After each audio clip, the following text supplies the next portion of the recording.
shit.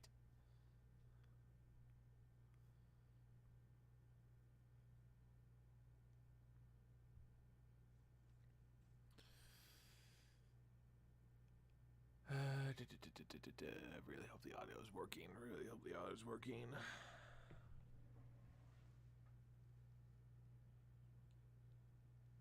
Okay, it seems to be working.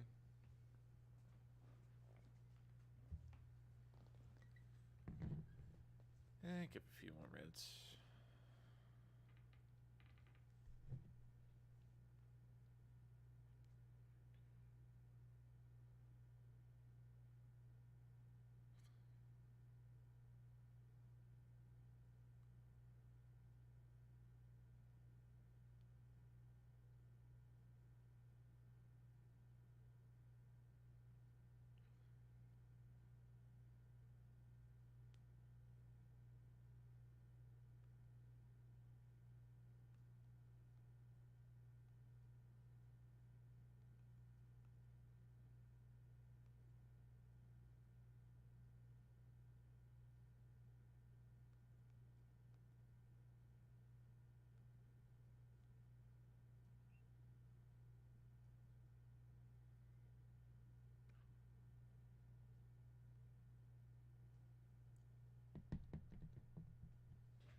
Alright, it's about...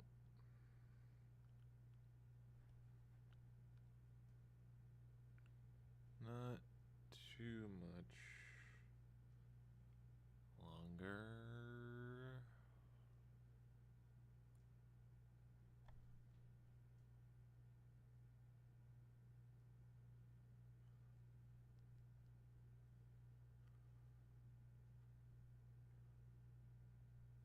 Well, at the very least, if people don't show up, they can always watch the stream. All right, well, to anyone watching this later, welcome to the talk of Darklands, or at least kind of the fan-made rule set. I'm kind of planning a bit. Or better yet, let's just kind of stop and talk about the main rule book, because the book itself is just a massive mess.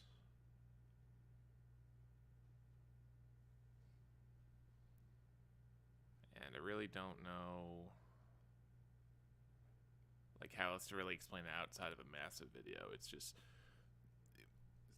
so yeah, it just, man, live streaming is harder than I thought it would be. Okay, long story short, I really want to talk about Darklands without going into like an hour-long video that I need to edit and condense down. So I really am starting to think like maybe like this format kind of helps a bit. Maybe. Just because it feels a lot more natural to me and not having to like worry about just stuff, I guess. I don't know. And no one's showing up yet. Okay, well. Oh well.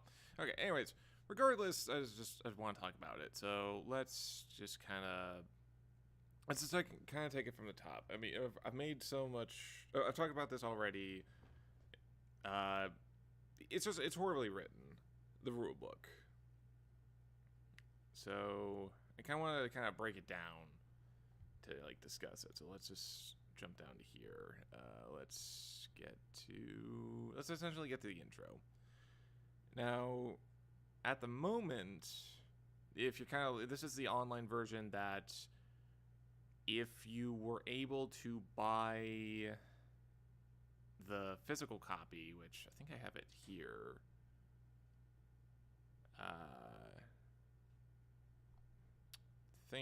Hold on, if you go to the website here, I think, oh, Christ. It keeps popping up in like new tabs and I don't know why. Yeah, first, okay, that's very weird. You can't purchase it digitally. Can you? Not? Wait. Wait a minute. Wait, hold on. I'm just realizing this now. Like, okay, so there's a second edition rule book here. That's the Desolate Fields. That's actually adds like more ways to play the game. That's a quick start guide. This is a quick start guide, so yeah, this is also free. Actually, I'll keep that kind of popped up. Okay, move that over there. All right, that's that. We don't need that. But okay, so yeah, if we're on the website right now. So this is where the second edition rulebook is. This is the Desolate Fields, which is just like different ways to play. This is the FAQ here. These are like the cheat sheet boards. This is a quick play. This is Land of Darkness, which is just like a summary of all the factions. And these are actually the army rules, which are then all listed down here. So I don't know why that's a thing. But, I mean, you know. But, okay, and then, you know, all this. I just repeated down here. So, but if I click on this, though, you can't even buy it digitally. So because, okay, print matter, yeah, because I only have a limited print run. I remember that. Or if you return this page after it's purchased. So, wait. You can't even purchase a digital version of the book anymore. What?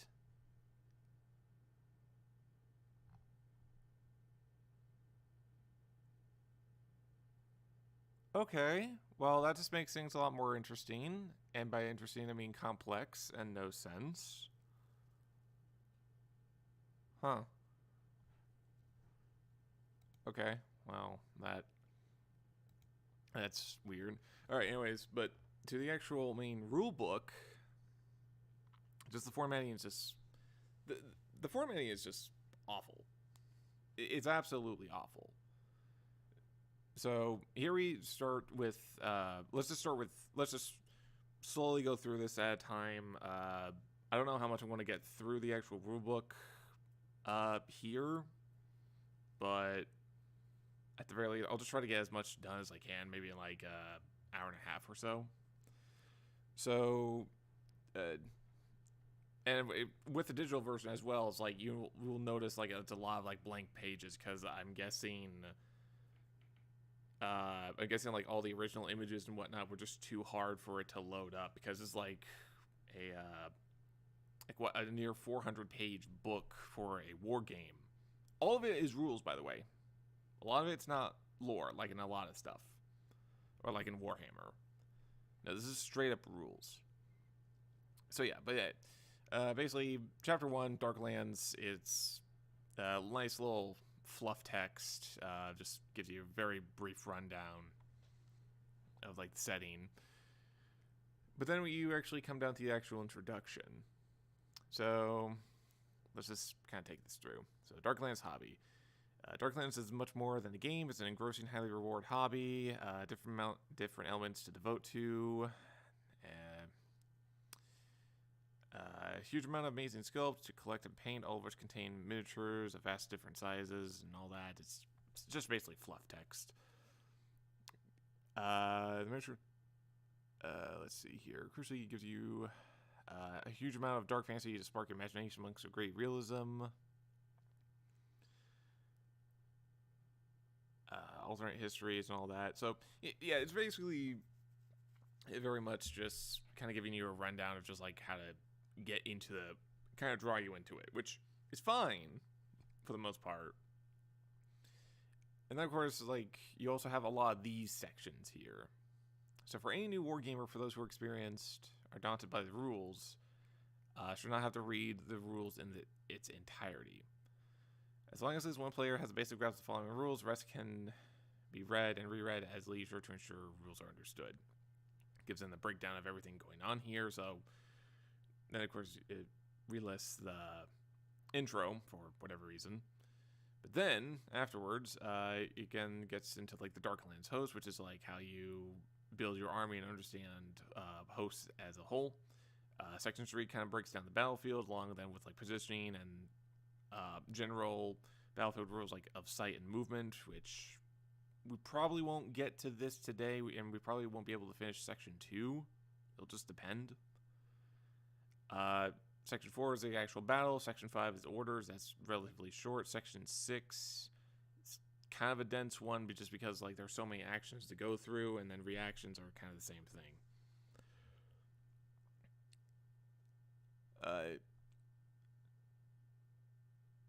Yeah, and then the use of summaries.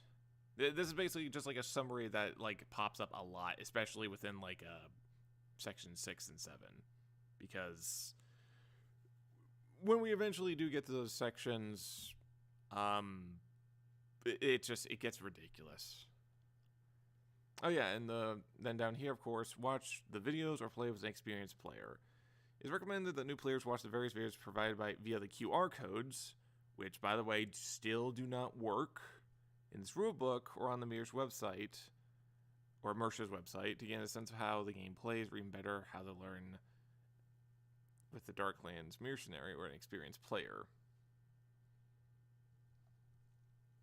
It's very fun. Anyways, rulebook. The rulebook you hold in your hands contains everything you need to know how to play the game. It's a lot of fluff in here. I just don't get it. It's divided into sections and subsections. Reference what you find. Each section outlines rules regarding one particular aspect of playing the game. Set up how a unit to a wargame performs actions or reactions. It should be noted that the Darklands rules are necessarily technical and extremely detailed. And whilst they are intuitive and easy to read, once a few principles are understood, these rules can be quite daunting for the new player. It's still daunting for experienced players that have played other war games before. Like I honestly think like Warhammer, like even with its more simplified version in 10th right now, is still probably a bit daunting, because like there are just a lot of things you need to keep track of, from like not just the general rules of the game itself, but you also need to know about like you need to know about like your factions, you need to know about all the different units, you need to know all about the weapons and all like the weapon like special rules and all that. Like war games in general are very rules heavy, so that's not really surprising. It's just this whole game alone, however, it's like it purposely tells you like, oh yeah, they're super technical and extremely detailed. It's like that's already kind of a warning sign if you're like an experienced player. Okay, for that reason, it's recommended that new players follow the Darklands beginner procedure so they don't have to read the Darklands rulebook from cover to cover. Now, what is the Darklands beginner's procedures? We'll get to that. So, yeah, this again. So all of a sudden now, like this whole little section is basically then just repeated right here. So yeah, it just kind of gives you a whole over the section. So like, this is a section right now. Just gives you a synopsis and also kind of gives a lore bit. This will detail like hosts and commands, battlefield, and everything. We already explained that with up here, so it's just weird to kind of repeat it here. Okay, game terms. Darklands uses a few game terms within the battle, and it's worth explaining how they mean in other terms. Players are the players of the game, very straightforward. The word general is used interchangeably with player, as to all intents and purposes, the players are the generals. I've already brought this up before, but this is a really dumb rule. General to be used interchangeably with player is not a good rule, especially when most of the rules in this book are usually referring to the model and never the actual player. It's so weird, and like no other war game, Warhammer doesn't do this. War Machine, from what I've played, doesn't really do this. Song of Ice and Fire? Conquest? I also would imagine stuff like maybe like Bolt Action or, you know, other historical war games. They don't interchange general with the actual players, though. And that's just really, really weird. It's very weird. Alright, anyways. The battle is a game of Darklands, and the battlefield is, of course, the table or tabletop. And again, these words are used interchangeably. Well, again,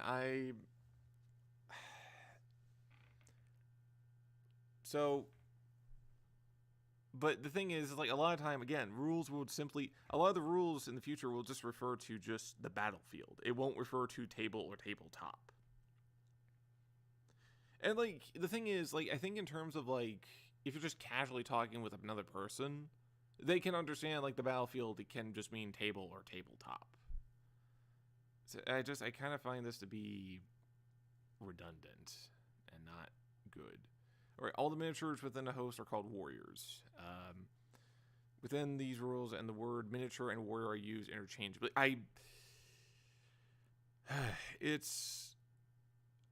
You kind of get an idea of like what they're trying to do, but at this point, like especially right now, and dare I say, I just finished dinner and had a bit of alcohol, but the interchangeability of words is just frustrating. Like, stop making them interchangeable. Stop making them interchangeable. It's just like, if you wanted to stop and say, like, because again, a lot of the time you'll be using the term warrior for rules. Miniature is only when you're going to use it outside of the game. So why you want to be, like, specifying this here is just, it's weird. It's very, very weird. Alright, anyways, all the warriors in a player's host are called friendly warriors within friendly units, and his opponent's warriors are enemy warriors with enemy units. The word warrior is also interchangeable with the word unit. Okay, again, so not only is warrior interchangeable with miniature, but it's also now interchangeable with unit. Now, warrior and unit, I can kind of see, because some units are just one single warrior, like a massive giant, or, you know, the general. But at the same time, it's like, if you're trying to target, it's like, they're also just rules and speculation of just like, oh, well, you know, the target warrior, but you could be attacking a warrior within a unit, and it's just like, it's very weird descriptions on how they are trying to word this, and it constantly fluxes, and it's just like they don't really have a balance or just remember that they wrote this down. Okay, especially if the unit is comprised of just one miniature. Yeah, but like I said, and thus friendly units and friendly warriors mean such the same thing. I mean, again, I think that's very basic to most people that they can easily catch on. The important distinction between warriors and units, but these are discussed later in detail, like that's in the game. Okay, Spirit of Darklands. Players should remember that once an action has been resolved, nothing can change what has already happened, no matter what either player has forgotten or wished they had done. Thus, both players must simply move on and learn from the lessons so they don't do it again. I actually did discuss this with a friend at one point. Because, you know, like, war games in general are a gentleman's game. You know, it's like, you know, there's a lot of stuff to keep track of. You know, mistakes can be made. But, yeah, obviously, you know, if you, like, forgot to do something, like, 2 turns ago or whatever, you can, you know, like, obviously just move on from that. But discussing this with a friend, because we also play Necromunda. And Necromunda, if I recall, also has a rule similar to this, I believe.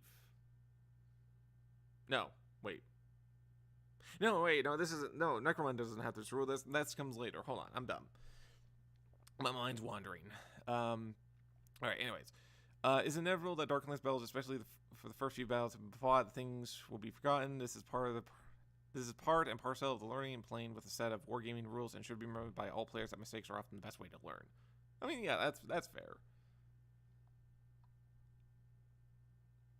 Okay, so anyways, this is part 2 of the section. All right, so playing Darklands. So these are then the requirements that you must have in order to play. So this is what this section is also just, it's a little ridiculous of just like how much they have to stop and like describe it. So they have to describe 2 or more players, and it's like, oh, fairly obviously, it's like, I guess being a bit cheeky.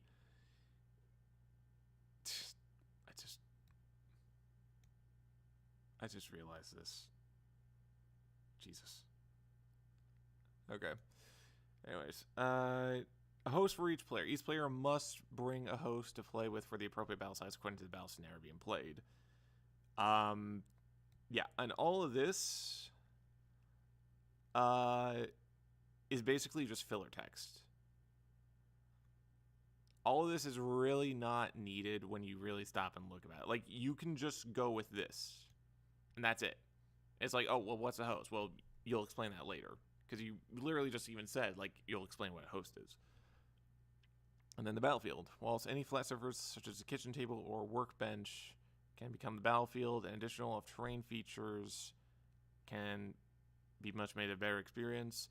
But the terrain plays a huge part. It's like, the way that this is worded, all of this is worded right here, is just weird.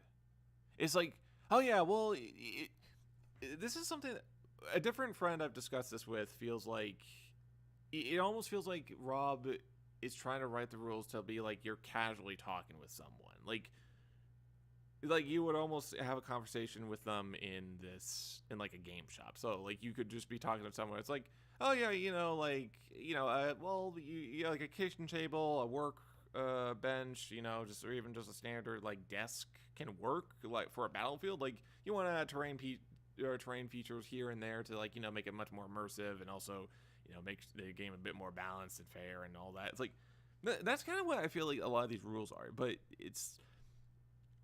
take a look at Warhammer again. Like I know I bring it up a lot, but Warhammer is kind of the definitive edition. Look at the way that their rules are written.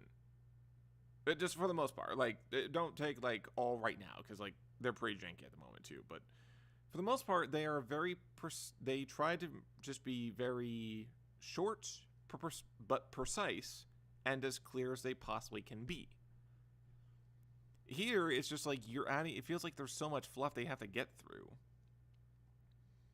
Yeah, and then like right here, it's like it's also recommended that players bring at least 4 terrain features each. It's like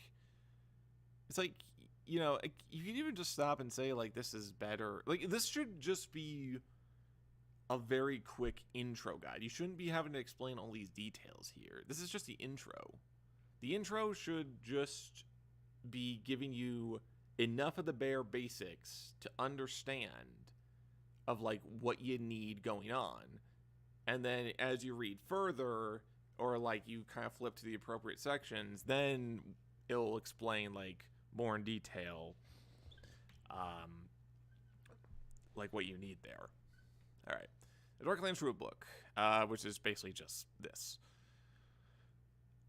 Yeah, players will need to bring in the rulebook, especially the first few battles over time. As players get used to the rulebook may not be referenced so often, but still recommend to bring along to resolve arguments quickly. I mean, again, that's pretty good advice, but I think you could just word it differently here.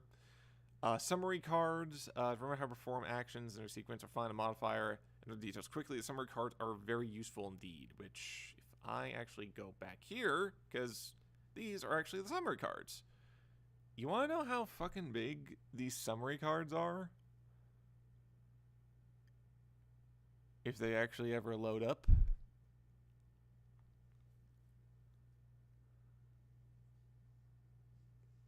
Okay, well, it'll be a while.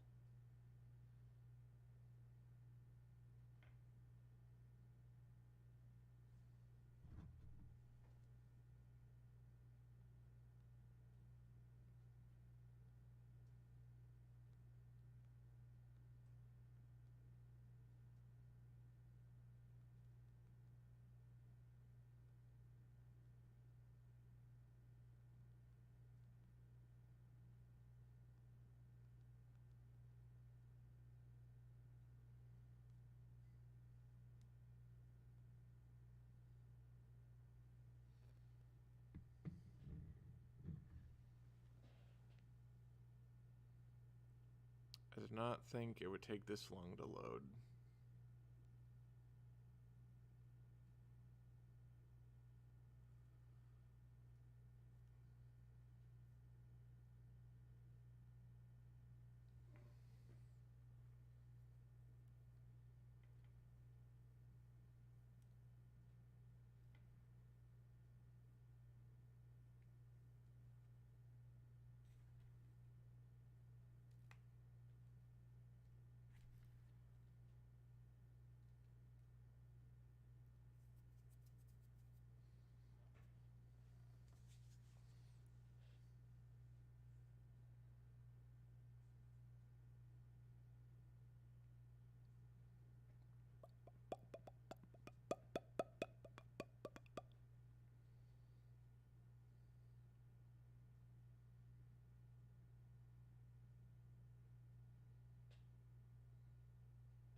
God, I really need to clean off my desk.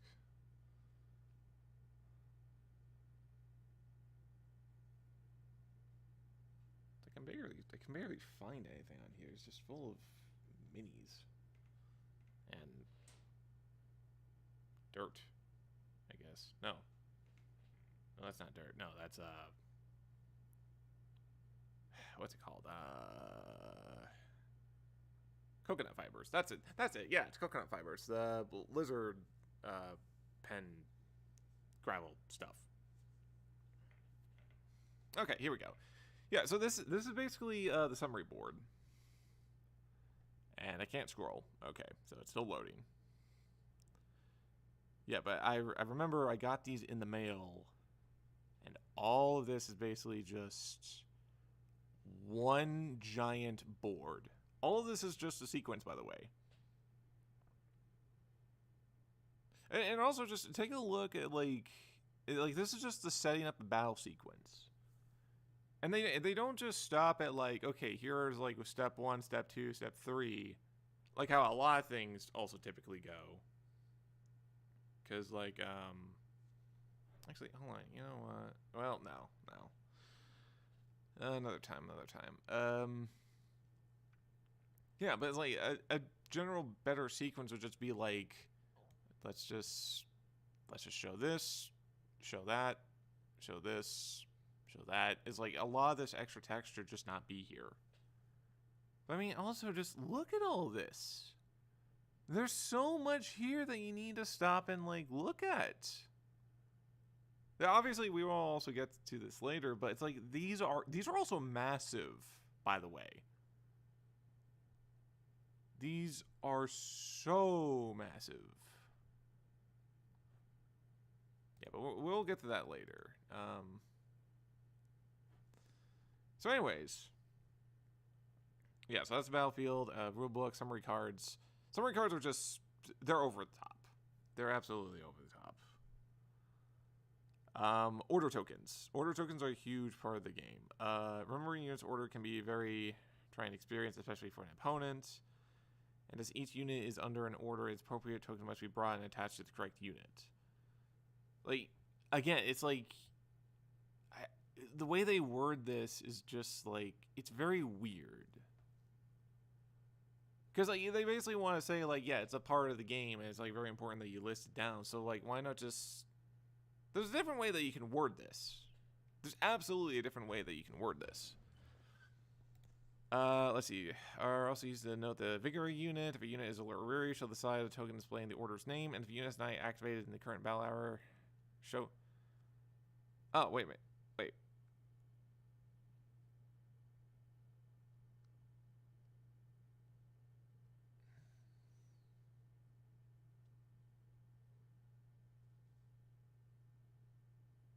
Oh, wait a minute. Wait, how did I miss this part? Wait, order tokens can be also used to note a unit's vigor. If a unit is alert or weary, show the side of the token displaying the order's name. And if the unit has not been activated in the current battle, show the kindred symbol. But... Okay, well, wait a minute. Hold on, that's... not... that's not right, because I think I very briefly remember in the first edition rules that when you place the models, actually, we'll get to that when we get to that. I gotta make a note of that. All right. Anyways, tape measure, very very standard. Yeah, marked in inches. Yeah. Lots of D10s and D5s. Darklands uses the D10-sided dice or D10s to work out how successful attacks are, and yeah, basically it's very basic. Players will need plenty of them. To minimum required would be 10, along with a couple of D5 dice. A few differently colored D10s are also required, so that D100 can be rolled. You might actually also need like a few more colors too for that. Warrior profiles, which are also massive. We'll get to that in a moment. Templates. They do have their own custom templates. Let's see. I know they're around here somewhere. Templates. Here we go. Which, so a lot of them, unfortunately, for some reason, are not... apparently have no image, but yeah, like you have special templates image for here for like area effect, some vortex, you got some ice spikes, you got like a wall. I guess like, yeah, so here's like, so here you have like different sizes of goblets, and I will say like the way that they make these templates are kind of cool because it's not just like old 40k or whatever where it's just like a flat circle or something like that, but it also does make it a bit a little more tedious to like more like effort into trying to stop and like collect these now, because like these are very specific in like certain shapes, and because of the irregular shape of it, it almost makes it like you really do need this in general. Plus, a lot of the rules will also say, like, oh, we'll center this on a unit. But it's like, okay, but how does, like, you center it here? Like, where's the center here? Like, is, like, here? Is it here? Like, is any part of, like, this open space is, like, can be good? I'm getting ahead of myself, but I'm jumping around a lot. Okay. All right, anyways. Pen and paper is also, required. Also pretty good. Just generally good to have when you're playing with war games, just the markdown stuff. Optional stuff. Now, they do recommend distance gauges. Yeah,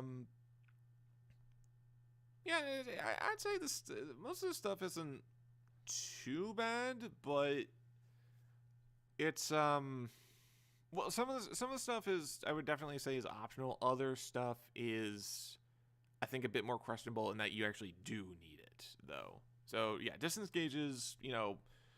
I know some players, and actually, I played an attorney yesterday, and like a lot of the guys use distance gauges just for general purposes like that. So they come in handy, but they're not necessary a lot of the time. Tokens and counters. This one I disagree with being optional. So there are many different unit states, and you can use the Darkland, Exalt, and Dismay token sets to easily identify a heart state, among other things. You can also show the continuous effects of a unit under the Darkland's continuous effect token set, and remind yourself whether your commanders have wary, retain, or force tokens left with the Darklands command token sets. So, see, so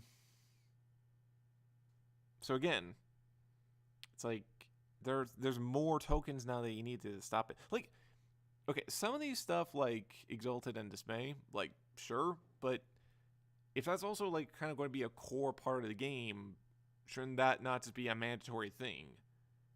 And better yet, could you not just put it over here and just like tokens general? Continuous effects, you can find alternatives to add like continuous effects. Command tokens, I don't particularly... We'll get to that. We will eventually get to that. I'm doing a great job at this, aren't I? Okay, anyways. Object templates and tokens. With the monsters of Darklands throwing rocks and tree stumps around, picking up dead warrior tokens, or being grounded or slowed, the various Darklands object tokens and templates and Darklands mobility tokens are useful indeed. So again, it's just... all of this is just tokens that you could have just put up here. Just put tokens. That's all you need. That's all you needed to do. All right. Anyways, Darklands positioning laser, solving line of sight. I mean, you just need a laser pointer, more or less. Movement trays. Movement. I think this is bullshit. Moving lots of infantry around the battlefield can be quite annoying, so we recommend that for units of 30 mil base, you bring a few movement trays. I don't quite understand why they're trying to say this. And it's not like I don't like movement trays. Or, it's like, kind of one of my earlier videos of, like, trying to hate on, like, fancy stuff. No, it's... What? Like, how many models are you expecting to bring? And second, like, with how they have very custom bases, like, Mersha does sell their own custom bases for their models. Like, how do you expect to, like, find proper movement trays? Because a lot of the movement trays I think of are, like, the old Warhammer sets, where, with, like, Apocalypse, where it's, like, they're very clear, but you can kind of slot your guys in, and they just kind of very easily move around just fine. I don't know, maybe I'm just getting ahead of myself, but movement trays, especially when it comes to, like, if this was just for, like, larger battles, I could maybe see it. Okay, anyways, moving on here. So then we get a little quick guide here of living musters. While the Darklands Savage Horde's muster book is a physical printed book of the kindred's musters within it, and to a lesser extent the muster rules, will always be living rules, which... What this means is that they will be updated when necessary to fix problems with rules, introduce new rules or restrictions, or even just correct typographical errors. I am really slurring right now, aren't I? Alright, these updates will be available for download on the Mersha's Miniatures website. Of course, any new warriors or other additions to the Kindred musters, once the muster book is printed, will be download only until another version of the muster book is produced. They might remember, however. So, yeah, it's Darklands Savage Horde Muster Book. If we go back, if I can find it, there is no muster book here. There's the main rule book, which you cannot buy. Okay, hold on. Can I even... Okay, yeah, no, that's still available. So yeah, the wind list is basically the living rules, and that's fine.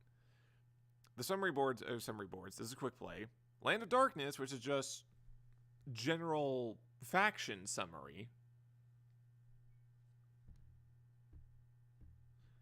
But then you have, and then the muster rules are right here, which is basically what that whole book was trying to say there. So yeah, you have the muster rules. You get this. Okay. The Darklands muster rules governs how you build a host for Darklands' various kindreds and will always be living rules. Yeah, so updated and always available for download, even though we will combine them in the book formed later on in 2022. 2022. As part of the Darklands Savage Horde muster book. 2022. The updated PDF version of Darklands muster rules 2.7 can be downloaded. Click on the link below. So, okay. So living rules here are fine, but again, this is completely unnecessary. I feel like this is completely unnecessary here. You're just kind of throwing it in a chapter that doesn't really have anything to do with this. Or right now. It's just, you're kind of throwing, I feel like this is still the intro section. You're still throwing a lot. But on top of this, you're saying like, oh, well, the muster rules are free and will be free to download, but we'll also be selling a book. So, but why would you want to buy the book then?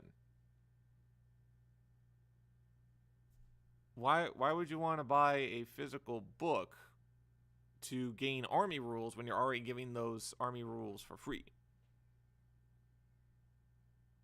And on top of that, again, 2022. So at the very least, this is like if we're going from like straight year to straight year, this is 2 years late. I have heard no other news on this. I don't know what's going on with that. So yeah, anyways, back to the intro. Muster a host. In order to play a game, you will need a muster host. Yeah, choices. Biggest issue any player will have is that a choice. There's so much of it. A player must choose his host kindred, and as there are many kindreds to choose from, players will exploit choice influence of style and aesthetic. And basically, it takes so much time here. Just like, okay, you can play as the Albane, the Atlantis, Aaron, Norse, but this is still the intro. And the next chapter you hit will be going over like the actual host. So like, wouldn't this be a better choice to like put down there? It feels really, really weird. Okay, anyways. While there are any different ways from the rules, tactics, and kindreds in play Star Raven's background, and while there is no right way to choose a kindred, a player cannot decide one of the simplest ways to choose a kindred is to go for the one that looks the best. I mean, yeah. Again, this right here, I wouldn't necessarily it's bad or it's useless. Like, it is good advice. I think if you really don't know, if there's not one that just doesn't really quite fit, if you don't know like what your playstyle is, what the background is, or like what right one is for you, just look at some models and see which ones are the coolest. That applies to any war game, any game, honestly. Yeah, yeah. I don't want to. Yeah, I don't know. I don't want to say that this is bad advice. It's not bad, but combine this with everything else, it feels a lot. And you're just kind of like trying to fill out words and just trying to make this wordy just to make it like seem grand when it kind of wastes your time a bit. Okay, anyways, a Darklands Monster book. Wait, want to kindred? Oh my god, we just went over this. Okay, yeah, but again, like, all this right now is just explaining everything on how you have to do things. So yeah, muster rules, kindred musters. It's like really hard. Hold on, let me zoom in a bit. All these musters, yeah. So yeah, first choose a general, which you don't actually choose a general. You choose a realm, form commands of units and warriors. All cost silver. I'm really happy that it's really kind of going into the nitty-gritty details on this, just like supposedly very simple, straightforward intro. All right, anyways, kindred muster. Each kindred has its own kindred muster, which we call an army list. Again, you probably could have worded that differently, which is a compilation of all the different types of warriors and profiles. Some musters, again, like book, not out yet. I don't know what's going on with that. Miniatures. Production cells will of course require miniatures to represent the warriors within the battlefield. Players will move the miniatures about. Representation of Darklands warrior and can range from the lowly human slave to a proud noble to a slavering monstrosity. Slavic monster. All arms and tentacles and claws. Players will need lots of these miniatures for the host, and they can all be purchased on Mersha's Miniatures website, found within their specific kindred categories. Yeah, it's... You kind of notice how, like, they really want to keep pushing their own product in this book. Like, that kind of gets a little annoying, not gonna lie. just a little, it's a little much right now. Anyways, moving on to the next section. Video doesn't work here, don't bother. So fight the battle. Again, it's like, it's so much to go through. So yeah. Darklands battle is fought hard machines. And almost anything can happen with meter choices and the roll of a d10. First stage of battle set of the battlefield itself, alternate positions, various terrain features. The best features should be varied and challenge both players' hosts, but it should also look great, and the battle will be a better experience for everything. With the terrain set up, position their hosts, alternate commands. There are many ways to position the host, however, like, yeah, it's going so much into the detail. It's like, is this really necessary right now, even though you're going to get to a chapter that explains it later?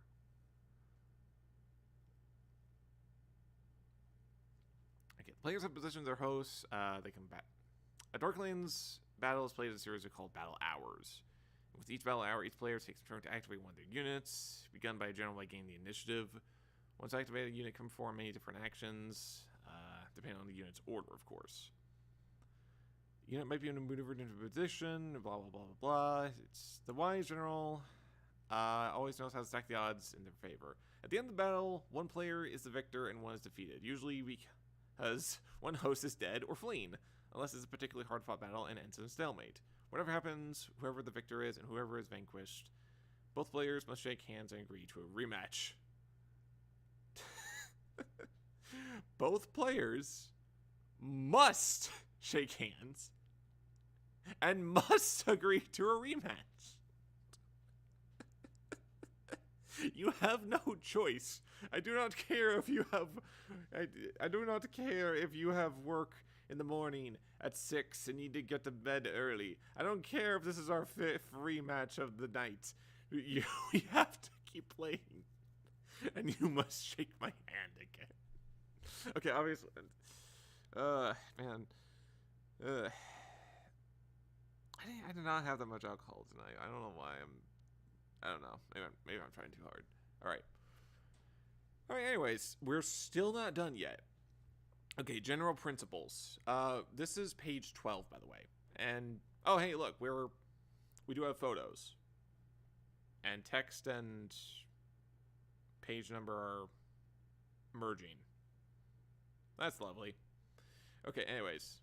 As war game, blah, blah, blah. Rules precedence. Darklands rules are governed by a strict order of precedence where the rules of some warrior profiles or musters will overrule others.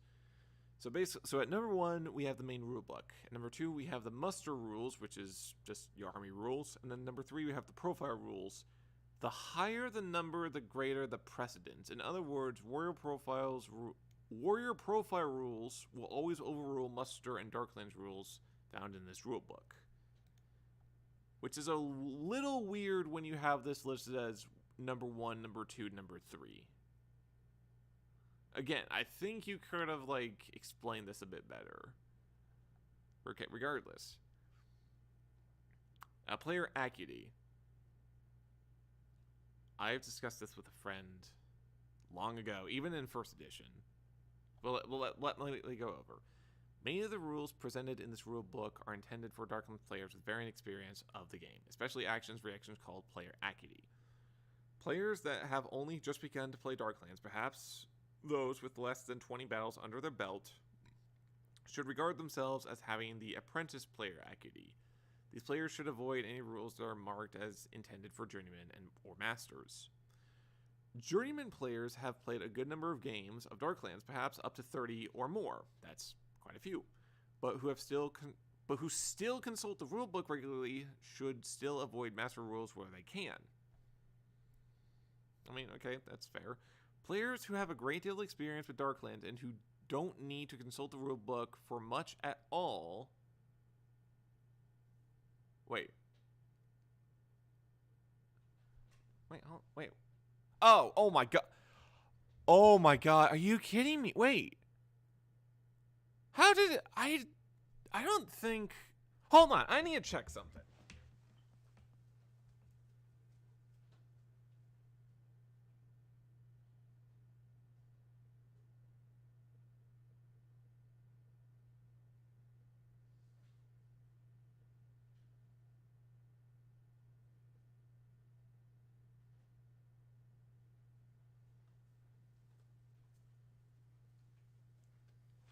That cannot be right. That got the main rule book here. Oh my god. Gee, the digital version actually, like, it doesn't split this to the top of here. Oh my god, that's why, oh my goodness, this is awful.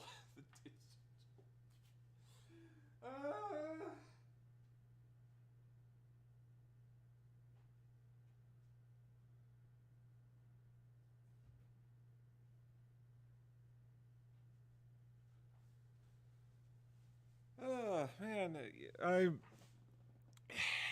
it's why I love to hate this game and hate to love this game. Okay, anyways, should we consider themselves masters? Okay, so anyways, who don't need to consult the rule book as much at all should consider themselves master. No rules too complex for them. Except you literally just said that these rules are super complex. The above, which is to the left, of course, a simple guideline, and players should feel free to try out any of the rules regardless of their experience. Players will only become master if they try out new rules. So I do not. So I talked I talked player acuity over with a friend when I first started showing them this game. What effectively almost starts to come down to is kind of like a player elitism, I would say. Well, kind of. I get what they're trying to go for. The idea of, like, okay, you have beginner rules, you have intermediate rules, and then you have, like, the master rules. Like, you know, it makes sense. Like, some of these rules really are not, like, when you're really trying to just start out and be very simple, like, hey, just learn the basics of movement, do very basic attack actions or shoot actions, maybe learn a little bit of sorcery, and that's all you kind of need to learn. And, it's very straightforward. Once you get comfortable with that, and then you can start doing other stuff, and then get more into just more complex ruling. Here's the thing, though. When I actually do kind of stop and look at some of the master rules, they're super straightforward. I'm not even... Most of the master rules are just, like, other rules in other games that are just like, oh, that makes sense. Like I think... emerge and flank, like later on, merge and a flank are just deep strike. You deep strike onto the board, or you come in from reserves on a table edge, and that's it. That's the master rule. It's like, that's not that super complex.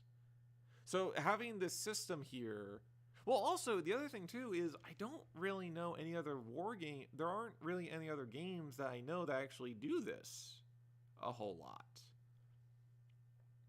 Not just war games. Like, how many other games kind of stop and say, like, okay, you have basic rules and advanced rules? The only other game system I can stop and think about this was maybe Heroescape. I think that was like the only other... that was a board game, and that was really long ago. But that's the only one I can remember where it's like you had like a basic kind of rule pamphlet and then more an advanced rule pamphlet. But outside of that, I don't think there is... I don't really know, like the whole apprentice, journeyman, and master thing is just... It feels dumb, because a lot of the rules, when you actually do stop and break them down, especially when you start getting to more of the advanced stuff, if you are an experienced player, like, it just... Again, if you play Warhammer, it just comes naturally to you because you've experienced these rules already. So anyways, I really need to start picking this up a bit. All right, measuring distance uses inches, which is pretty standard. Using measuring tape, measuring inches. When measuring distance, players must note that no measurement can be made past maximum range, as not knowing distance is very important in Darklands. Again, kind of good, and also pretty standard. Like, if you're out of range, you can't make certain things. When measuring a distance to or from a warrior, all measurements must be made to or from the edge of the warrior's base and not to or from a part of the miniature itself. Again, very straightforward ruling that. Like, this is... this is a good ruling right here. Within or completely within range. A warrior is within, sometimes called partially within, a certain distance if any part of its base or even the nearest edge of its base is equal to or within the measurement. A warrior is completely within a certain distance if all of its base is equal to or within the measurement. So, again, and remember, warrior is also interchanged with unit. And I really kind of wish they wouldn't do that here, because I think it also adds like a bit more necessity. Because like if a rule says like, oh well, if a warrior is must be completely within a certain range for an attack to work, well, if you're dealing with like again a single large monster unit, well, I mean that's very self-explanatory. But if you're dealing with a multi-man unit and you're wanting to swap and use interchangeably the term warrior with unit, well, in that case, like if some warriors of this unit are outside of range, well, then the warrior or unit is like again I just like this explanation itself is fine. It's actually really it's pretty, for the most part, it's pretty well within or written. But going back to what was it? Shoot, where I just had it.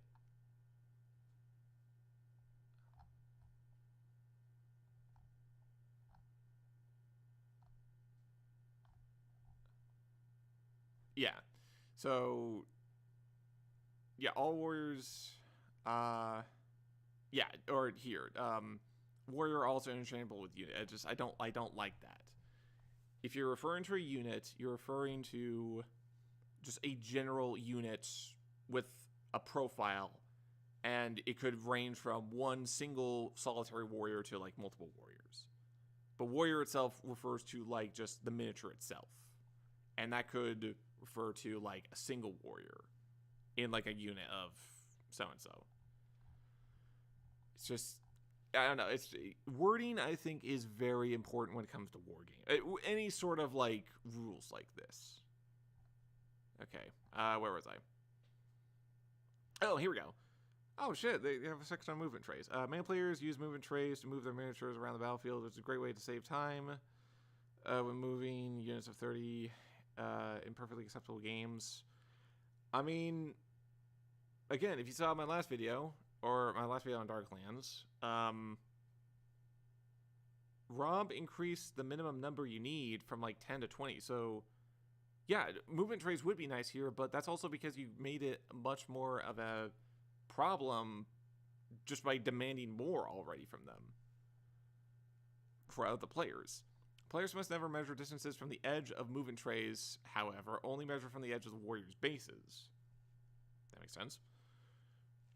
The only issue may arise when moving trays is when warriors' bases have to contact other warriors' bases, such as during combat. Players must remove the miniatures from the movement trays, place them in base contact with combat. Alright. Don't pre-measure. Some war games allow players to measure distances wherever and whenever they wish, but this is strictly forbidden in Darklands in almost all circumstances. In almost all circumstances, no player is allowed to measure a distance before they are required to.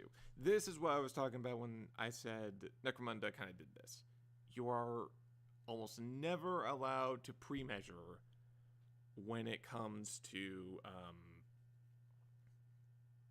really anything in Necromunda. You can't measure charge distance. You can't pre-measure like weapon range. You can't do a lot of things, honestly, in that. But it really, the only time you can measure in that game is when you declare an action. Like, again, I'm fine with this. Players are in doubt as to when a distance can be measured. The simple rule of thumb is neither player should measure anything until the action they are performing has been declared. Again, simple like Necromunda. I think it's fine. It should be also noted that if a distance is measured, both players must be aware of the resulting measurement. That seems fine. So yeah, don't pre-measure except for range attacks. That being said, a warrior's attack range with any combat weapon may be measured at any time during a battle by either player. This ensures warriors can avoid entering attack ranges accidentally during movement. Okay, well, what's a combat weapon? So, see, I've said it once, I'll say it again. We'll eventually get to it. We will eventually get to it. And so, no pre-measuring, except for attack ranges, and positioning. The only other time a distance can be measured is during the positioning of a command. Players may freely measure their commander's command ranges and the various positioning grounds at this point, although this may give away of how a host is positioned, so it's wise to be careful. Again, you don't really know the rules on this, however, so this is just kind of meh.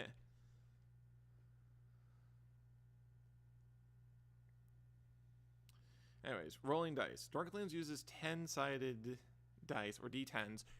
We've already mentioned this, to determine almost everything within the battle, from moving across rough ground to attacking, blah, blah, blah. Multiples. Requires more than one D10, and this is the case is shown such as numbers such as 2D10, which means you roll 2 D10s to gain one particular result. Many results require watts, which can be a great deal of fun. So yeah, I mean, let's be fair. Rolling lots of dice is fun. It's fun, let's face it. Like, think about orc players. Think about, like, they just, the memes of just, like, they rolled so many dice onto a field, and it's just, like, even though, like, you know, like, the vast majority of them miss, it's just, like, it's a fun feeling. Because, like, even when you do, or because if you do roll all those dice and you actually happen to get a lot of successes, well, it's like, that's just, yeah. Okay. Exact face values. Note that the values of the D10s used in Darklands must be the exact values on the dice faces themselves. Thus, a roll of a 0 is exactly that, a 0, not a 10. The results of D10s in Darklands have a range of 0 to 9. That's good to note. I don't have an issue with that. D5s. Sometimes the player is asked to roll a D5. If you don't have a D5, roll a D10, have a result, rounding any fractions down and adding 1. So, for example, a D5 rolled of a 8 or 9 result in a 5. So, yeah, because if you divide 8 in half, that's 4. Then you add 1, that's 5. If you divide 9 in half, that's 4.5. Round down, that's 4. Add 1, that's 5 still. The same thing goes with 1, strangely enough. Divide by half, that's 0.5. Round down, that's 0. Add 1, it's 1 still. Alright, yeah, so anyways. But then the results of D5s are 1 through 5. So, yeah. D100. Attribute tests and some other rules require players to roll D100s to determine a number from 0 to 99. In such a case, players must roll 2 differently colored D10s, with one D10 representing the 10s, the color of which must be declared before the roll takes place. Alternatively, you could also just stop and say, like, if you don't have any different colored D10s, just declare the first roll is your 10s. Or just general rule of thumb, if you don't have, roll 2d10 one at a time, the first roll dictating the 10s value. Okay, re-rolling dice. In some situations, players will rather re-roll certain dice. Player must pick up the same amount of dice as previous rolls and roll them again. But the result of the re-roll is binding and cannot be re-rolled again. If a player is entitled to perform 2 or more re-rolls of the same roll, he may not perform both. He may perform only one re-roll regardless of how many opportunities he may have. Fate rolls and luck rolls. Darklands employs a unique mechanic to denote the hand of fate. If a particular roll is declared to be a fate roll, any roll of a 9 will have some particularly juicy effects that could increase the amount of damage caused or parry more of an enemy's attacks, among other things. That's a cool mechanic. Here's the thing. A lot of the time, fate rolls really only work if you have higher skill. It's not a game-wide thing, unfortunately, and considering that I'm stopping and looking at, like, a lot of units, especially like the monstrous kind, have typically low skill, if they go against like other like high skill stuff, they're not really then going to get like the super big explodey things, which kind of sucks. Conversely, any roll that is not a fate roll by default a luck roll is by default a luck roll. The roll of a 9 for these rolls has no effect other than applying the value. I mean, okay.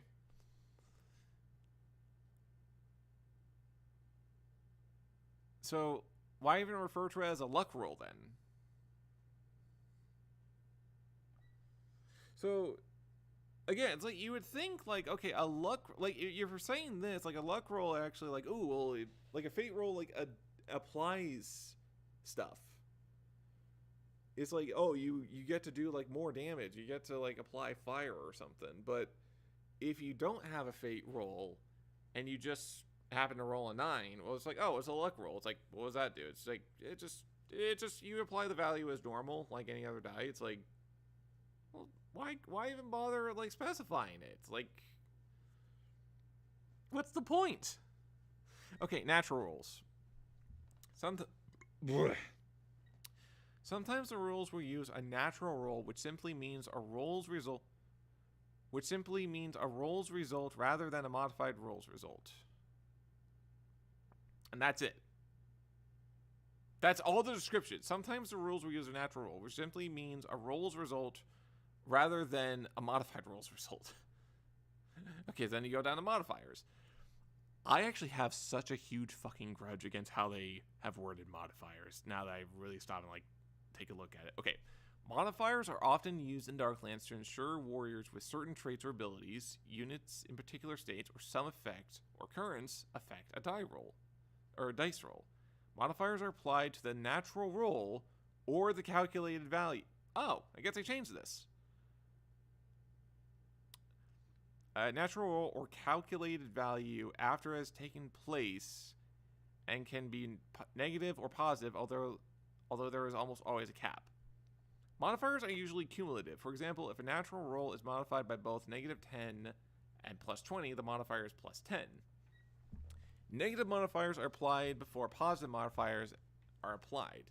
Negative modifiers can take the result of a roll or value beyond the result of cap before positive modifiers are applied. For example, if a strike value of 7 and strike modifier +5 and strike modifier of +5 and -2 have been applied, the strike value goes up to 12 and then goes down to 10. Strike values are capped at 9, so the strike value is 9 plus. Okay, so I also need to stop and ask this right now. Why have... Okay, so how do I stop and explain this? They do a... I think this might have been changed. This part right here, a natural roll or calculated value. They added this in later because they realized they didn't fully explain this that well. But here's the thing. They still don't explain it that well. Because remember the whole D100 thing with, like, the attribute tests? Attribute tests here? Those you want to have... you'll have -10 and +20 on here. But the thing is, when you're rolling for an attribute test, you want low rolls. You are applying this to the natural roll of the D100, and you want to be going below your target value. So in this case, a negative modifier is actually a positive thing for you because you're wanting a low number. Positive modifiers are bad for you in this case. In fact, that's actually kind of what they don't really explain here, is that typically anything that is, like, reducing your natural roll or calculated value is good for you. Anything that's raising it is bad. And on top of that, the way that they word this of, like, oh, negative modifiers are also applied before positive modifiers, like, it's so weird. So again, like, you read this here, like, strike value 7. Oh, you have a strike modifier of +5 and a -2 has been applied. The strike value goes up to 12, which is the negative value, which is +5. And then it goes down to 2 because that's the positive modifier. But of course, there's a cap, so you capped at 9. Now, you might be thinking right now, well, hold on. Like, what do you mean strike value? Well, as I just previously said, attribute tests have modifiers that affect the actual natural roll, like they said here.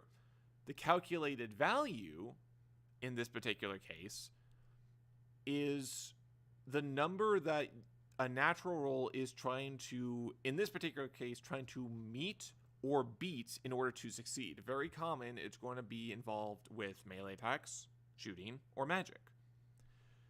So to best explain that, so to explain it more and say, like, let's take Warhammer for example. Let's just take standard bolt gun Marine versus Marine. So you have strength.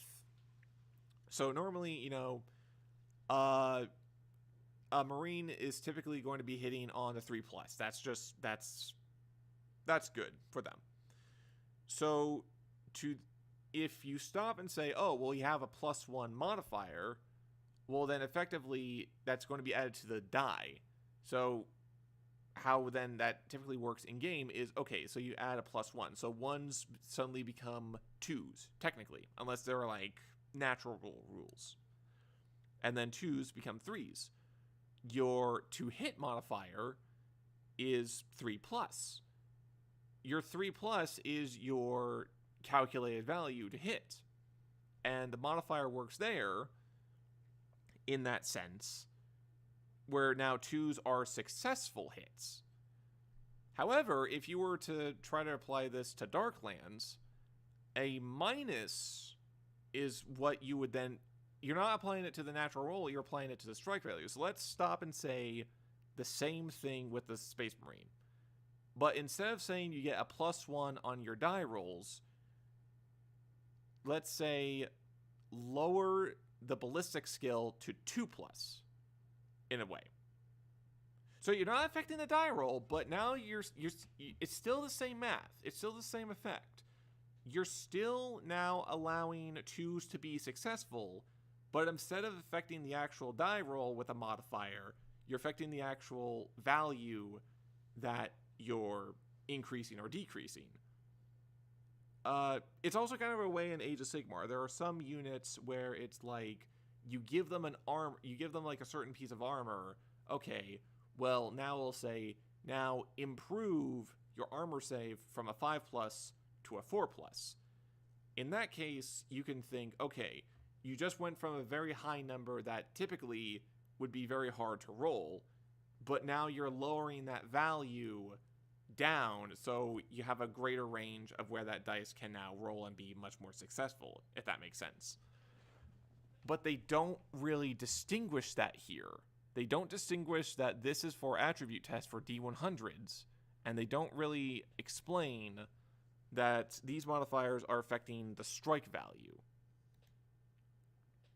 Again, it's so much that they're trying to say here, and I'm just rambling on right now. Anyways, we'll get through this. Okay, anyways. Tokens. The use of tokens in battle is recommended for doing so ensures the players can tell at a glance the unit's states and orders as well as any continuous effects. Tokens should be attached to the unit they are recording information, or if that means they should just be near them. It's like, I think you can kind of guess that. Nobles within a unit sometimes use different tokens to the unit they have joined, and if that's the case, a token should be attached to them separately. Again, pretty straightforward. I don't really have an issue with this. It's all pretty straightforward. Okay. This section. I've discussed this with another friend. He honestly just didn't think it was worth it. And the more I really kind of stopped and I really kind of looked it over, this is not really worth it in this section either. I get what they're trying to do. They're trying to build up lore. But the lore is honestly just not that. It's not really there. Okay, anyways. Let's just kind of briefly go through a bit. Okay, anyways. Lands of Darkness. In Darklands, the lands of darkness where men and beasts live in constant strife lie in the north and west of Europe, of our world in the year 650 AD, the Dark Ages. where civilizations were very different to today, and yet are still recognizable as our civilizations. I'm just realizing they're using the same word twice in the same sentence. In this grim place, in this age of darkness, the myths and legends of Western fantasy, so popularized by 12th century fiction, are real, and so are the religions and the belief systems that exist in the so-called Dark Ages. Lands are dominated by humans, brutal, harsh environment around them, fighting to survive, cruel and despicable, fair but ruthless, best intentions for all humans in Dark Ages would do what took to survive. Yep. Very tribal. Honestly, it's not the worst, but it's no Warhammer thing. Okay, yeah, each with very different cultural beliefs. Also identifies with some kind of beast, such as the Norse raven or the Welsh dragon. Even today, we project upon ourselves the strength of the ferocity of, or the beauty of some creatures around us. We believe ourselves to be like them, and we take strength and solace from that belief. Let's see.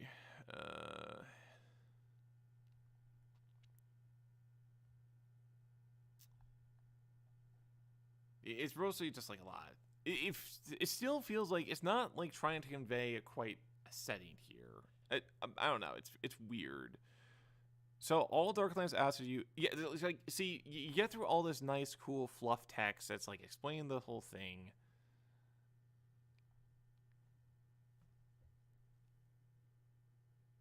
So you get to like extinct fauna and megafauna, all that, and then you get to this. So all Darklands asks you is this: what if the berserkers and dramatic people were actual bear man and bear joined together? What if dragons were? It's like, it almost takes you out of it. It's like, oh, but what if it was real? It's like,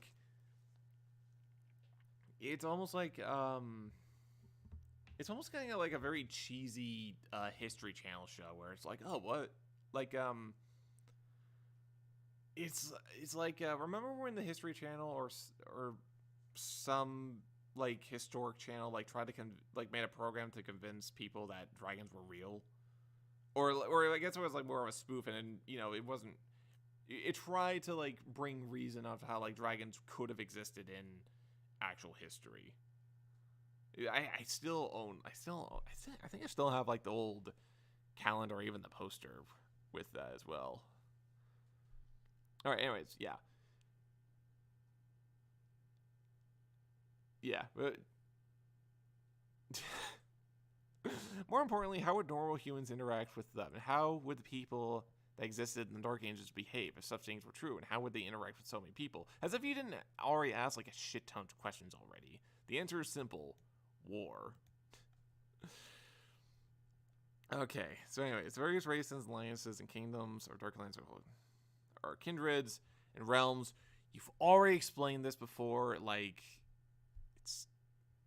it feels so repetitive. Like, cause again, you go back. Well, yeah, because like you have a kindred here. Then it's like, oh well, you have a realm. It's just like, so this just feels repetitive. Or like one of these sections feels repetitive in here. And it's like, a reminder, this is 14 pages in. It's like you just jumped from, here's like a very basic overview and even a bit of a bit deeper detailed explanation of what the game is like, more than it probably should have been. And now you're like jumping into lore, and now it's like, okay, well, here's all the factions that you can get into. And as of right now, I am not going into the factions, because there is a lot of them. They don't really have their symbols up here.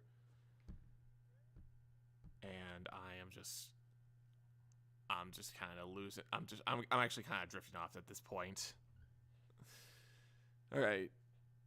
Anyways, we'll just kind of go over this section real quick. Pronunciation and language. It can be seen that most of the titles, names, and languages used to describe the lands of darkness, and of course the miniatures and units within the game itself, remain true to their roots within the Dark Ages wherever possible. Whilst this may not cause too many problems, most of these terms are relatively well-known words for some languages, especially for Welsh and Irish, can prove problematical to pronounce. It's for that reason that we have provided pronunciation guides in red underneath the names of the kindreds and realms. These pronunciation guides follow the excellent pronunciation respelling key foundry on Wikipedia, which is huge symbols and dialects, and so should be blah, blah, blah. Okay, so like right here, Mirce, it's Mersha,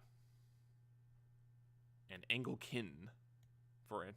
It's kind of Anglesin, which I like said in my first video. Just real brief. And it's like, yeah, so the just yeah. Anyways, at that point, yeah, it's just you keep going. And this is all the lore you kind of keep getting here. It's like 1 or 2 paragraphs to very briefly explain the faction as a whole, plus whatever like realm they have. Like, ironically though, like I think the Jutes, I mean, I guess outside of the Jutes here, because holy shit, they have a lot. And also the Chthonies, but like this, you also see how this just keeps going. And like page 23, this is still the intro. And it keeps going and keeps going. You have, and then it's like, oh, you also have alliances. You also have stealth swords. Like, is this really necessary to add in right now? There's no page number here because this is supposed to all kind of be an image, if I recall. A lot of this is supposed to be images, I think. So that's 24, so this would be 25. This is 26. This is 27. 27 pages, or I guess 28 if we're counting. Oh yeah, because this is also supposed to be or maybe no. Oh. Okay, never mind. It's 27 pages here. And that's all just the intro. 27 pages for an intro. Like, does that not feel like a lot?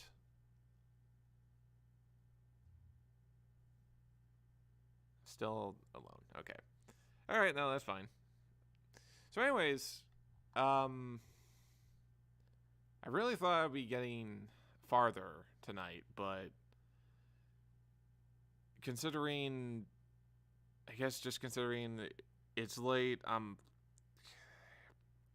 think I'm also just kind of losing it at this point. And I need to get up to work tomorrow. I think we're actually just going to have to stop.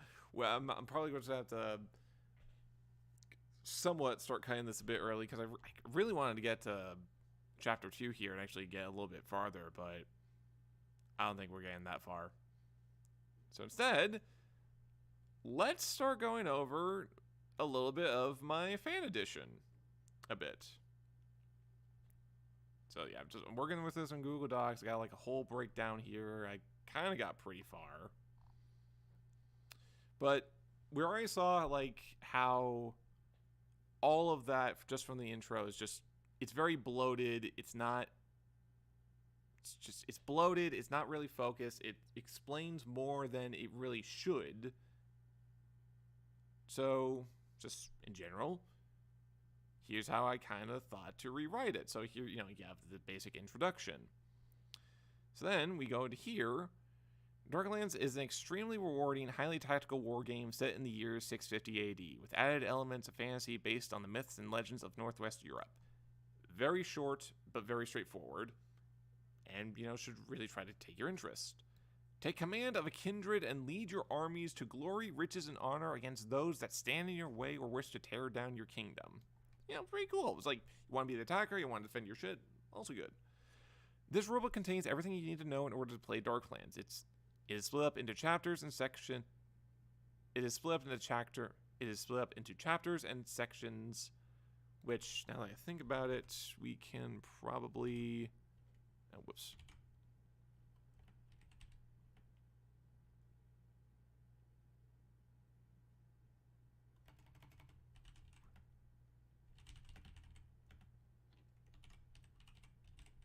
With our own subsections. That could be good, right?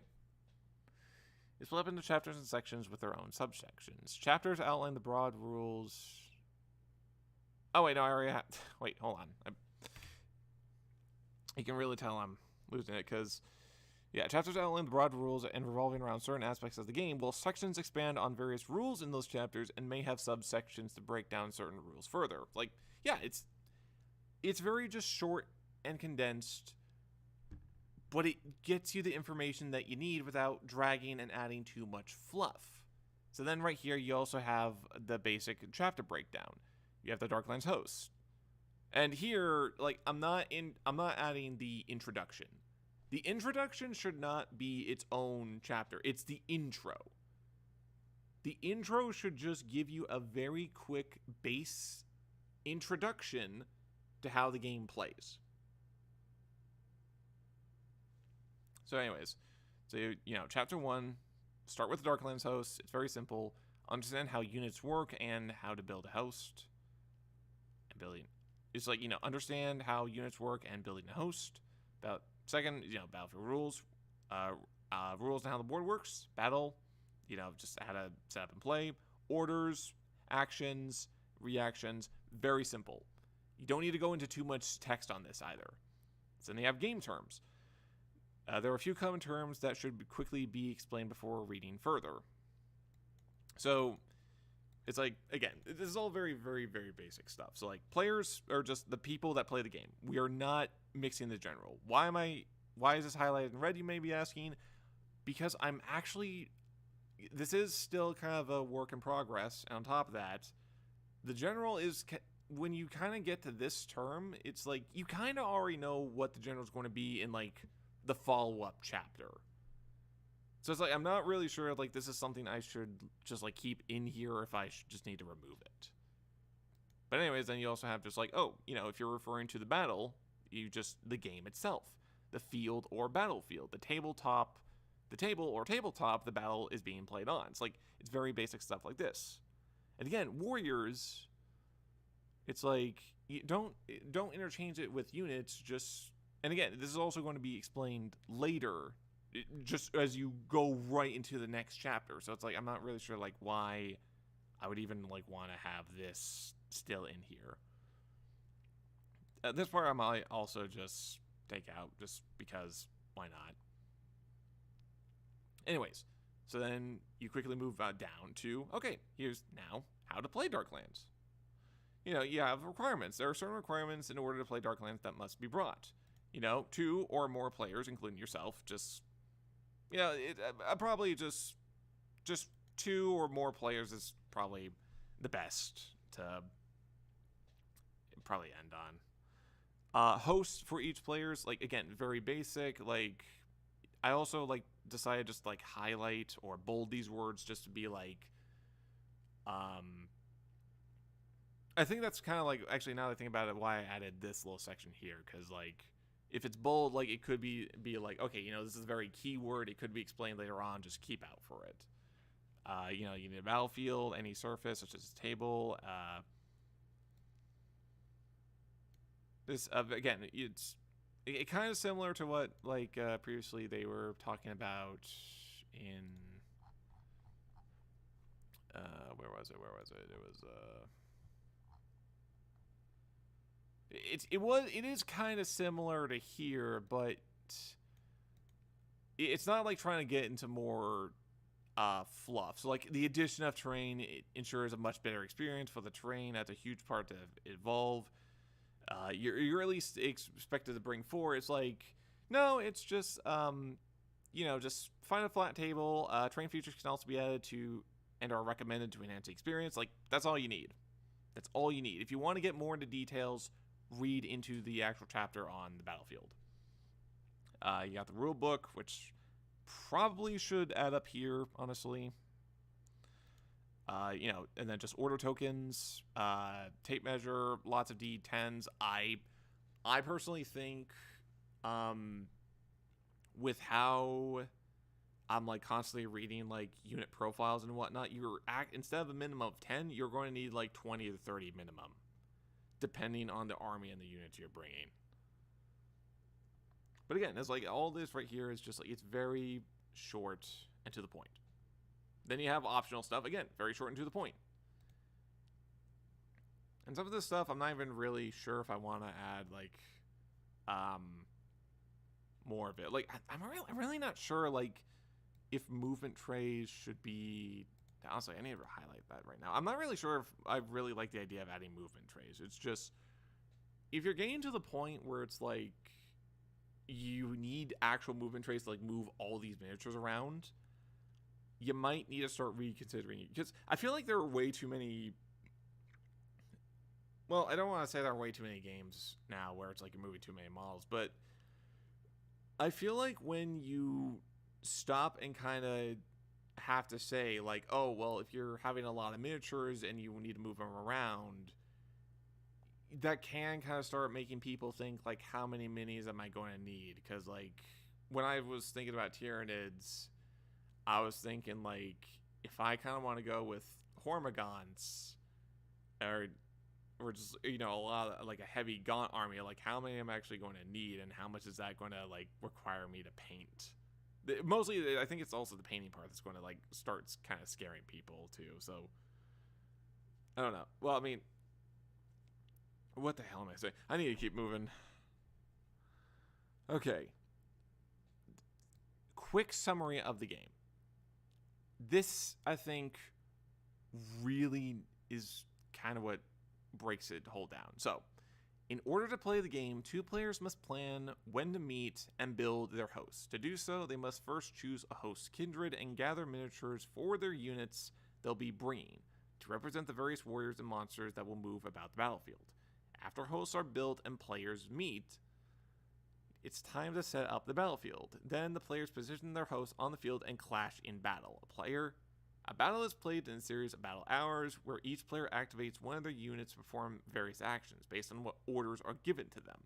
At the end of the battle, one player is victorious and the other is defeated due to their host fleeing or is dead, unless they fought hard enough to reach a stalemate. Whatever happens, both players shake hands and either say good game or agree to a rematch.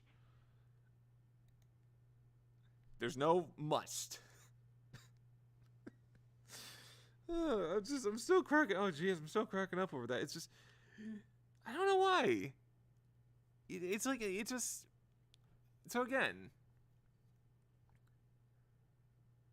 So, you go through all this, it's like, okay, well now you have, you don't need to go into like all this detail and like, oh, well you have to build a host. So like, oh, you need to grab a book. You have all these different choices. It's just, no, give a very simple base outline. It just, okay, you know, you agree to meet and then you need to build hosts. All right, so then, you know, choose a kindred, which it's bold, so it's a very keyword. And, you know, if you were paying attention earlier, right around here, hey, it's like, it's part of a, you know, kindred is part of a host. So maybe that's the very next chapter. That's what we'll be reading on. So that's perfectly fine. All right. General principles. When playing the game, there are a few principles that I always keep in mind and know, some of which may set it apart from other war games. Why did I word it like that?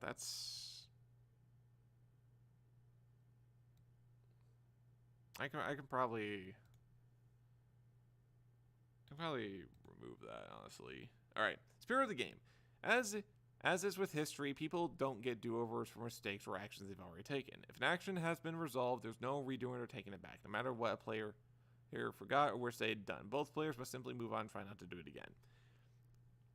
Mostly, I just was like, I shortened it down just a little bit more. That's really all it takes. Okay, rules precedence. While the main rulebook set in this basis is the basis for most rules, there is an order of precedence that takes place.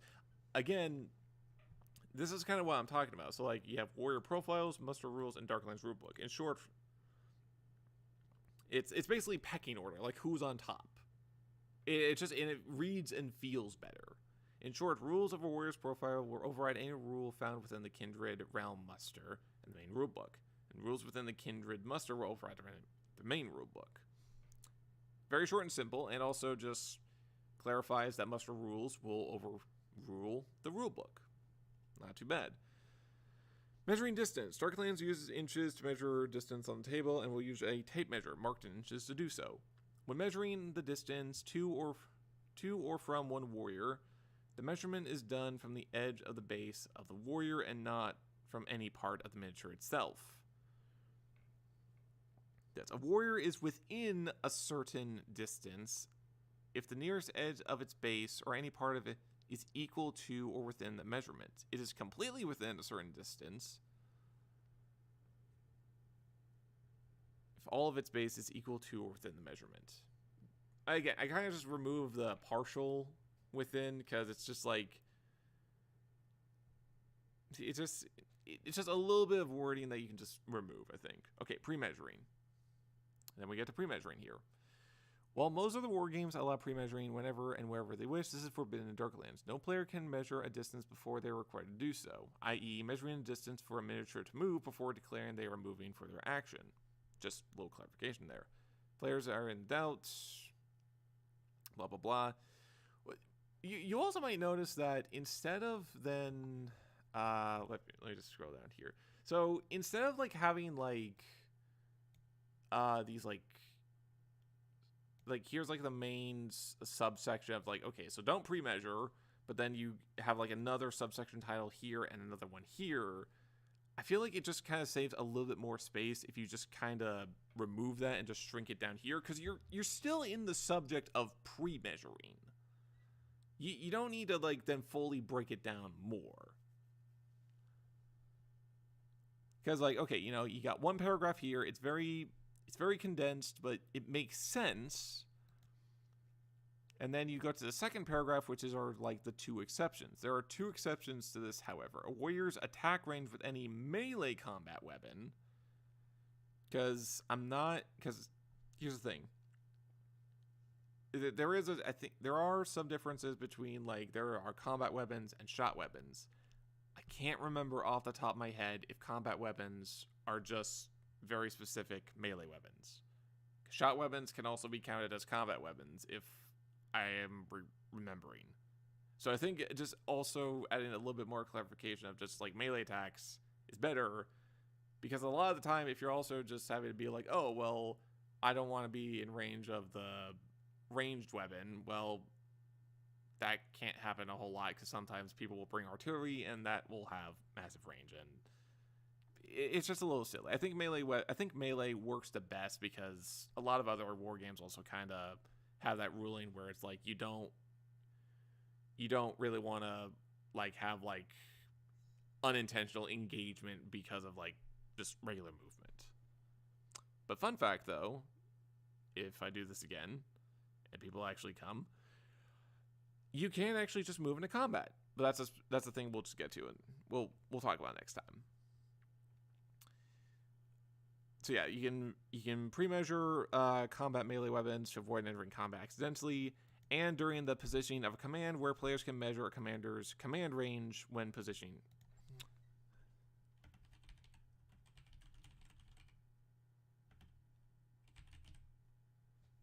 Should probably add that in there, just that's just a little bit extra clarification. Okay, dice values and rolling dice. So Darklands uses d10s to determine almost everything in battle. Some rules require rolling more than 1d10, such as 2d10, which means the player rolls 2d10 dice. Again, but it's very simple. Again, I was happy with that before. Note that the values of d10 in Darklands are exact values on a dice. Thus, a roll of 0 is 0, not a 10, and the results of d10s have a range of 0 to 9.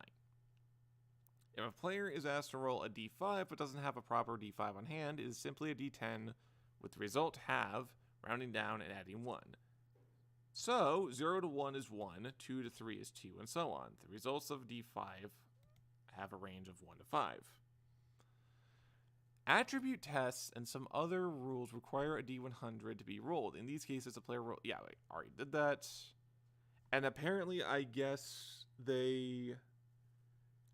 I had written this ahead of time, I guess before Rob had made like some changes to the second edition rulebook, because Yeah, I did not realize that was added in there, I believe. Anyways. Some situations or rules allow a player to re-roll a certain dice roll. This result from the reroll is final and cannot be rolled again. I didn't get the part where if there are rules that allow multiple re-rolls, you can only use one. So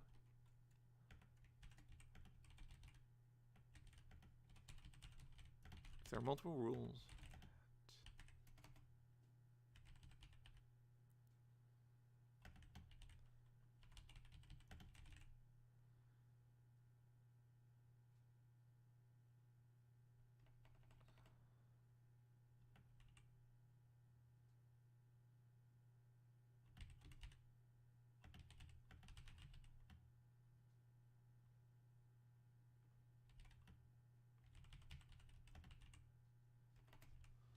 How do they word it in that one?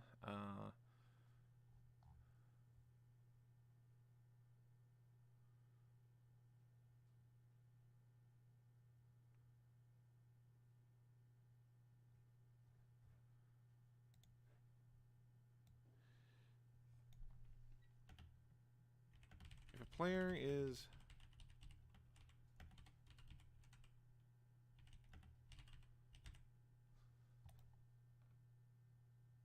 players are allowed to multiple. If a player is allowed to multiple rerolls, they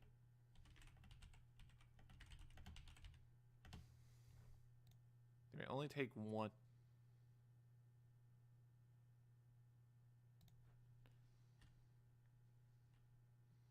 They may only take one.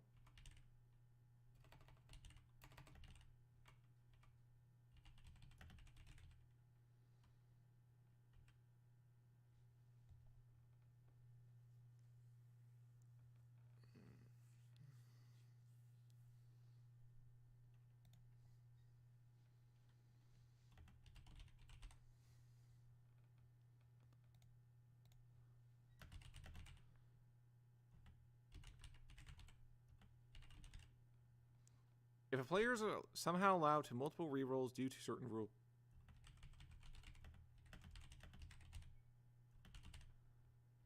then they may only take one reroll total,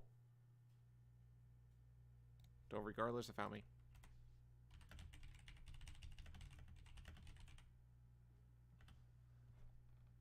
Regardless of how many.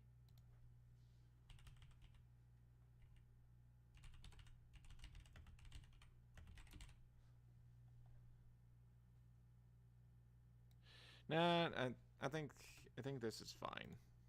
This is fine, right?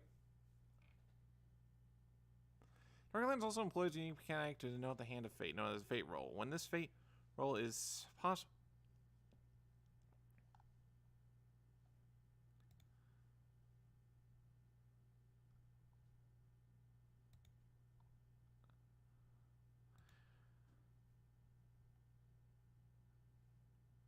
So, I don't know. I do kind of feel like we should. I might need to add like a little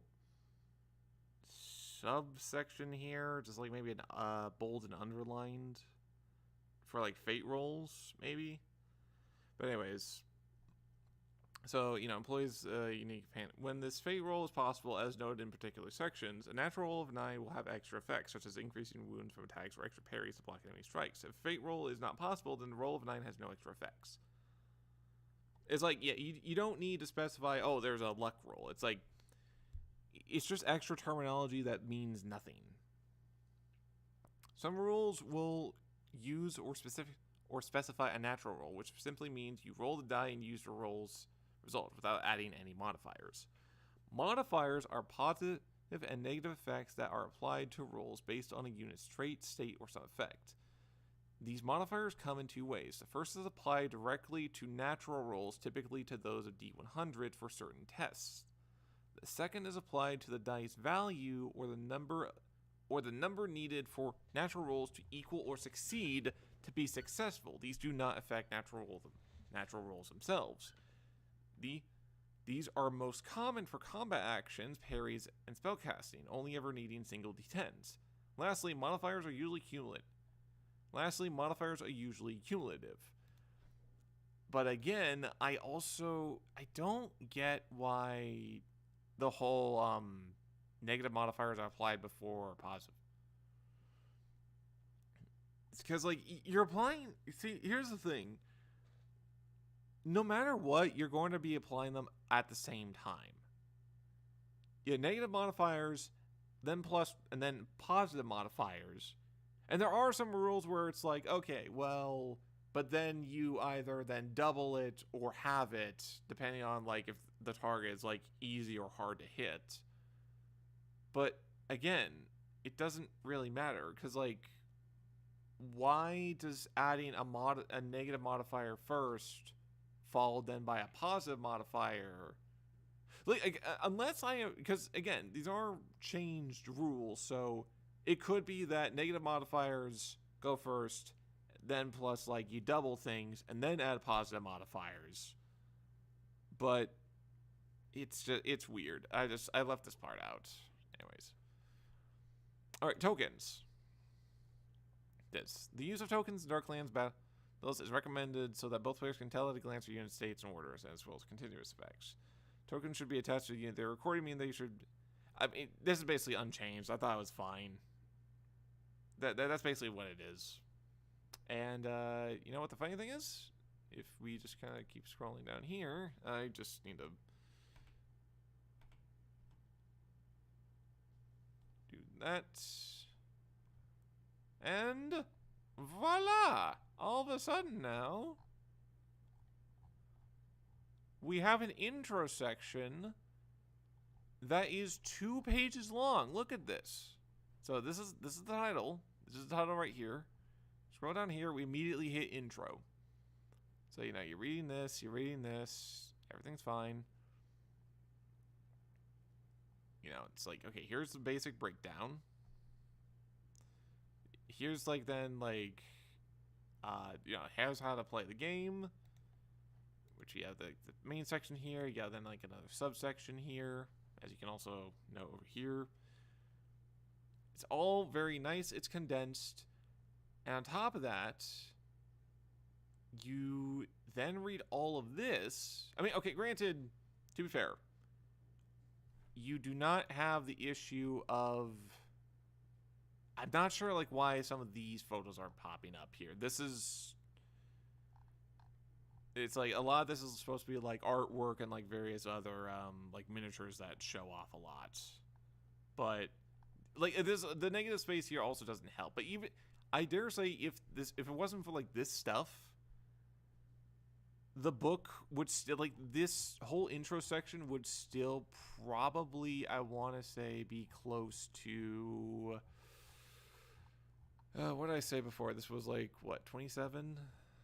27 pages? Where is it? Like, yeah, 27 pages. It'd still probably be, I want to say, close to 24. It's like, if we're not adding in photos, and if we're really trying to condense everything down, you can get it to 2. And this is an introduction. This isn't you're trying to take your time to explain everything out of the gate to your players immediately. Now, I will quickly go over, as we go into the rewrite of Chapter 2, or Chapter 1 here now, because this is kind of the ending part that explains all the lore a bit. So here, you know, we have the host, which, you know, very basic. I'm still not sure if I need to, like, kind of add something down here, or add, like, a little text down here, or whatever. But anyways, we then get kindreds and realms. Here's the brief explanation. The various races, alliance, and kingdoms within Darklands are called kindreds, and each kindred has a number of different realms that differentiate further. Simply put, a kindred represents the race, tribal grouping, or bloodline of a particular warrior, whereas the realm represents the particular allegiance of a warrior within that race. Almost all these kindreds correspond to human civilizations of the dark ages of Northwest Europe, or at least some myths and legends of the same area.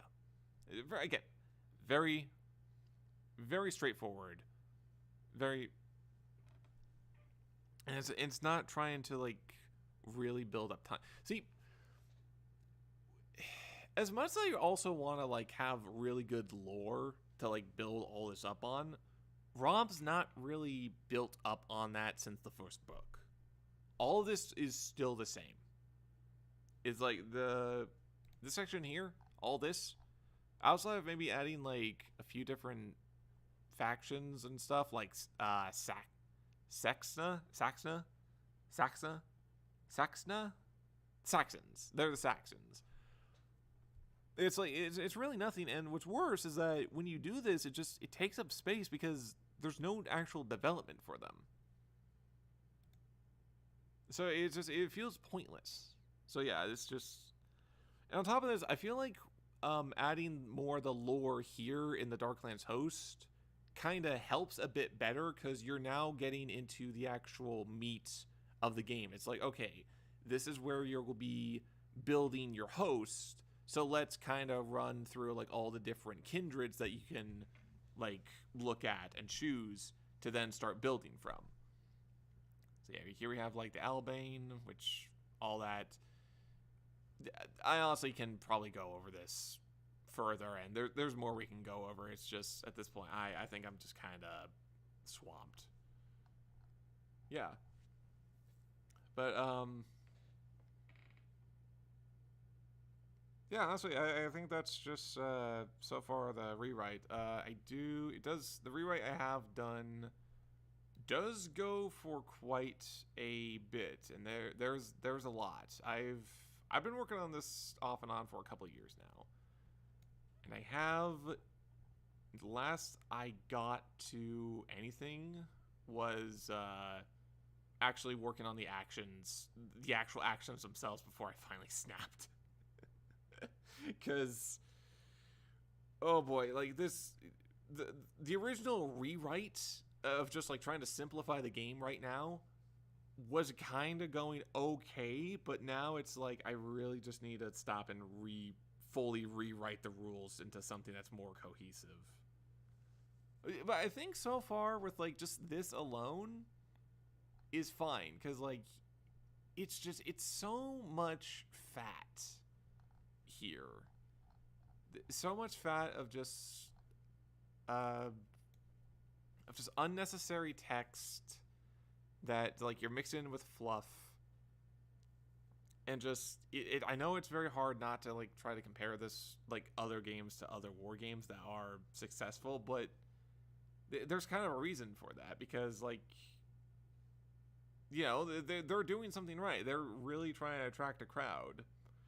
And I don't really want to be breaking this down as to like, you know, removing the intense rules, because I can't imagine like some people do like the super crunchy rule set. Like I know the D&D, for example, like a lot of people, as far as I know, or at least what I've kind of been hearing online, is just like the rule set is just, after a while, it loses that crunch. Once you've kind of played enough games, once you've kind of run through enough material, it's not really that crunchy anymore. Meanwhile, a game like Pathfinder 2e or 3.5 or, you know, all these other games, like there's a level of depth and complexity to them that kind of keeps you invested.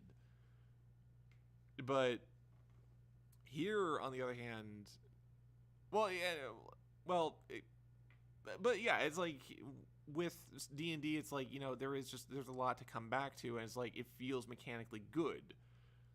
However, when you then try to go from like an RPG to a war game, where you, instead of like,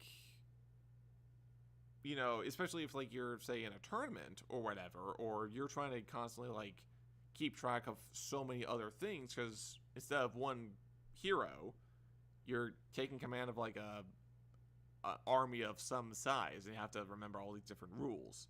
You also need to remember all the, you know, if say like in Warhammer, have to remember all the different phases, have to do all so and so, and it's just complex rules with trying to keep track of so many things, and especially with just in general very bad wording and not knowing where to like cut. I think really starts to make or break a game. It's like, I don't want to be thinking of this as like oversimplifying the game to like, well, it's basically no more different than say like A Song of Ice and Fire. I do like that. I do need to review that still, but I think you still need to make it so like a lot of players can still actually just understand the rules without making it feel overbearing and making it feel like homework. Because like this is homework. This, at least to me, it feels like a lot more people can actually stop and understand it. But yeah, I think that is going to call it for tonight. So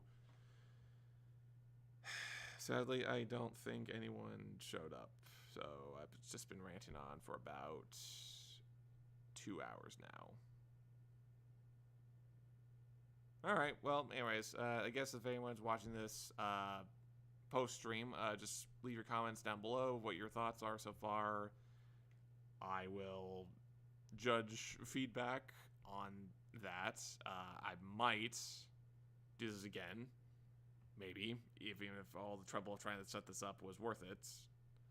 And yeah, I might continue doing this because, I mean, I'll probably still do this regardless because I'm kind of really getting invested now. But yeah, just, I don't know. Let me know what your thoughts are on just like the intro section, kind of what you think of my personal intro, and I will see you next time again.